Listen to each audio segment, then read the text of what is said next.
Muito obrigado, Sr. Presidente, senhoras e senhores deputados. Temos em debate hoje dois projetos de lei, um do PCP e outro do PAN, ambos tendo por objeto o Fundo de Garantia Automóvel.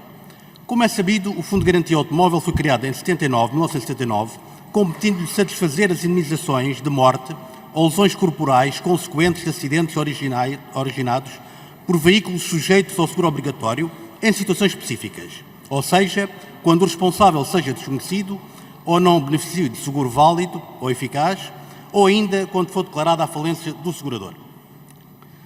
O projeto de lei do PCP prevê a devolução de verbas do Fundo de Garantia Automóvel a fim de reduzir o preço dos prémios do seguro. Não sendo uma iniciativa nova, nem tão pouco requentada, é praticamente idêntica a uma recente proposta do PCP apresentada no âmbito do Orçamento de Estado para o corrente ano. Invoca que o fundo foi sempre alimentado por uma taxa cobrada a todos os seguros do ramo automóvel e que foi obtendo superávites um a seguir ao outro, acumulando recursos assinaláveis. Isto porque, em muitos casos, não é fácil e prático o recurso ao fundo por parte dos sinistrados. Temos, aliás, vários exemplos neste domínio. A ADSE é outro caso paradigmático. Receitas elevadíssimas, altas contribuições obrigatórias impostas aos utentes e poucos, cada vez menos, serviços prestados. É, aliás, o espelho do Estado Social que temos em Portugal. Cada vez mais caro, por força da carga fiscal, e cada vez mais decepcionante em razão do serviço prestado.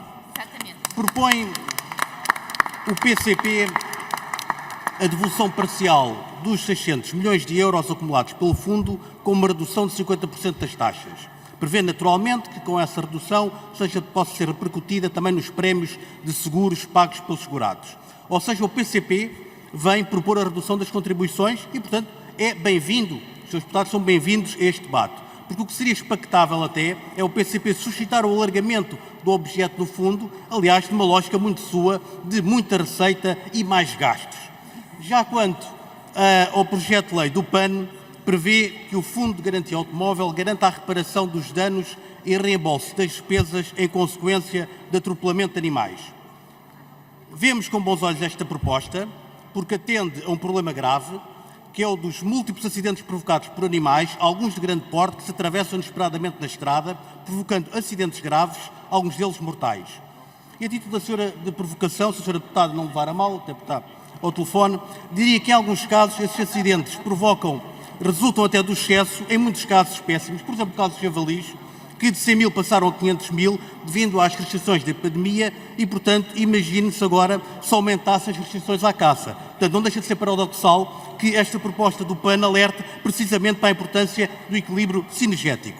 Mas não vou usar desta ou de qualquer outra provocação, até porque a senhora deputada desta vez não nos brinda com nenhuma nova proibição, o que é assaz positivo e igualmente de registar. Permito-me apenas dizer que, não obstante, esta proposta, e peço que não veja qualquer impertinência no meu comentário, esta proposta faz jus até à simpatia que caracteriza a senhora deputada.